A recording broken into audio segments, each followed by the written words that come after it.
My name's Aaron, welcome back to my channel. How are you? I'm fantastic and I'm doing really well. Today I'm reviewing Frederic Malle The Night. This is £190 for 10ml, £605 for 50ml, and £985 for 100ml. The unprecedented amount of natural oud blended with Turkish road and saffron on a luxurious bed of frankincense and sandalwood makes this the most precious perfumes on the market, and irresistible to oud connoisseurs. When the sun goes down in the Middle East, people pour onto the streets. Can't be bothered. Do we have our 10ml bottles of Frederic Malle The Night because we won't spend £1,000? I've engaged with our higher self. Let's get testing. So one thing I love about this range, and I have loved a few things, is they put the perfumer's name under there, and I really appreciate that, because when you're developing a perfume, it is mentally exhausting. It is not easy, which is why there's not many of us that do it. It is really taxing, I cannot tell you, and I think it's very important to name the perfumer. Companies that make you sign an NDA and then you cannot take credit for it, the glory in your work, I think is outrageous, and I do not like that at all. I think you should give credit where credit is due, because perfume can take between 6 months and a year of development to get it. Can you imagine spending that long on one project and then to have a company not allow you to take the credit for it? So I was speaking to someone who has this and wears it. He has the whole collection actually. And I said, do you like it? I didn't smell it. This is the first time I'm going to smell it. I said, do you like it? And he said, no. And I said, why do you wear it then? And he said, I wear it for me. And I said, do you like it because of the price? And he went, yes. I think that's sort of going to summarize it all actually. I think it's going to be well built, but I think it's the price which is sort of why you're going to buy it. For this amount of money, I want something, I really want something different and magical. I'm going to be really disappointed if this is just marketed really high. I can't tell you, and I'm a little bit apprehensive and anxious about this one, but anyway.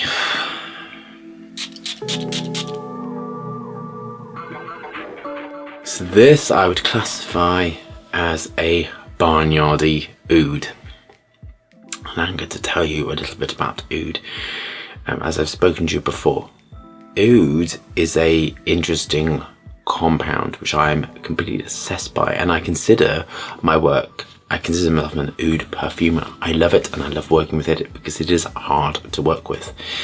Now, in the Middle East where they use and where they buy a lot of oud, barnyardy ouds are considered the lowest grade, and when they are developing oud, part of the process is they soak it, and they soak it either with oxygen or without oxygen.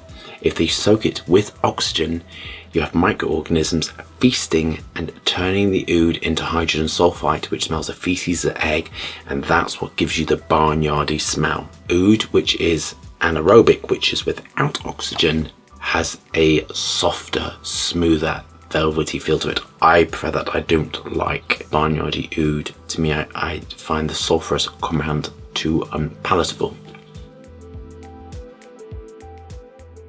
It just smells of oud. I can't really say any more than that. So there really isn't anything else. That's all I'm getting. I imagine that this is going to be monstrously long lasting. I imagine it's just going to be quite monstrous and take 30,000 showers to get off my skin after. It just smells of oud. I can't really say any more than that really. I would imagine what I'm detecting is quite hard for my brain because it's just that sort of screaming oud at me. It is coming off lovely. It's really long lasting, really good. The perfume was very skilled to be able to deal with oud, and I'd imagine actually working for a company where you're dealing with oud is quite anxiety producing, because oud is outrageously expensive. As I said before, my oud bill is into tens of thousands a year now, and I buy direct from the farmer because unfortunately in the cosmetics industry there's a lot of horribleness. And I don't understand how companies don't put ethics before money. They use like mica, which is used in colour cosmetics to give that sort of glow or sort of makeup. They use child labour, and because it's cheaper, and it's all things like that. And oud is similar, that they are using at some companies. I don't know which ones. I'm not saying this one. Please don't think that. but oud can be farmed with slave labour and things, and so that's why. But when I chose my oud, I had this very long conversations, and I wanted to make sure that, because oud is primarily farmed in countries where you could have economic problems, slave labour could be there, and I had to make sure that the farm where I bought it from was ethical, and they're a family that have done it for generations, so that's what I particularly love. Anyway, onto this. I mean, I can imagine this in the Middle East, actually. I can imagine that you would wear it, but the barnyardy quality to it is really putting me off, and it has a tannin quality like to it.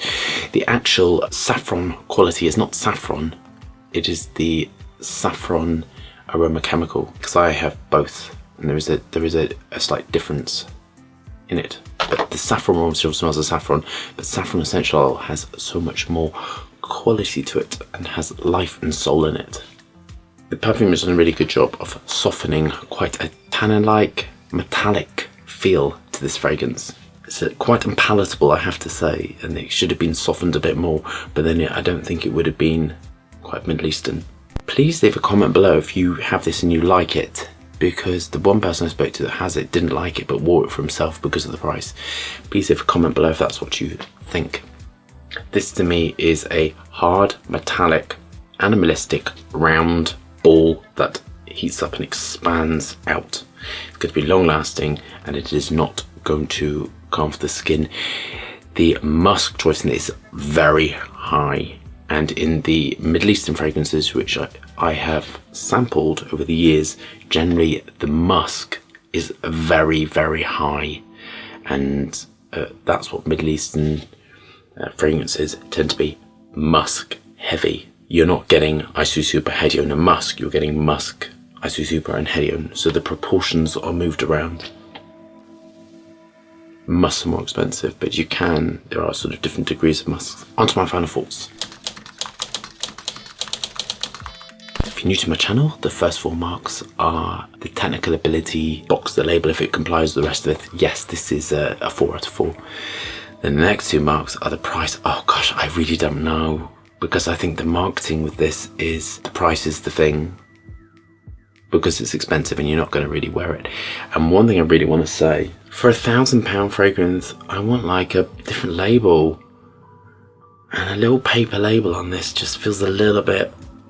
And so this instance, if you do this, you want a different label, or you want something different, or you really want something, and I'm struggling a little bit. I do have to say, I never talk about packaging. In this instance, if for £1,000 bottle of fragrance you want a different label, you want a different bottle, you want a different something, you want something, and if that is missing, I think this is, for the packaging, just how it's presenting itself, I think it's overpriced. It should be half the price, to be honest with you. I think this should be for about 50ml, about, I don't know.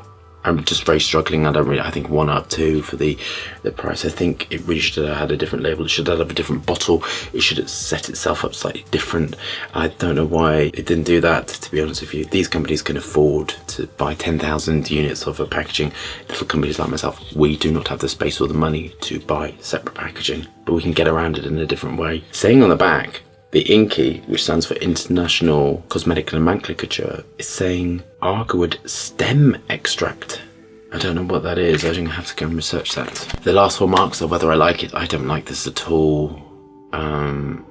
It's not been sweetened enough. It's not, the barnyardy quality is horrible.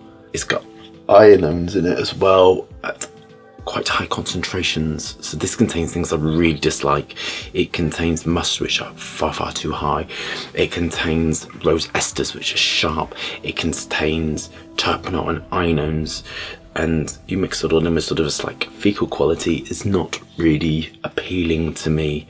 And the price, I just think it's all sort of meh, to be honest with you. I'd love this to be softened massively, and I would love it to be either fabulous packaging or a different label or something, and it is really, really missing out on all of that for me. And this I'm going to mark a 7 out of 10.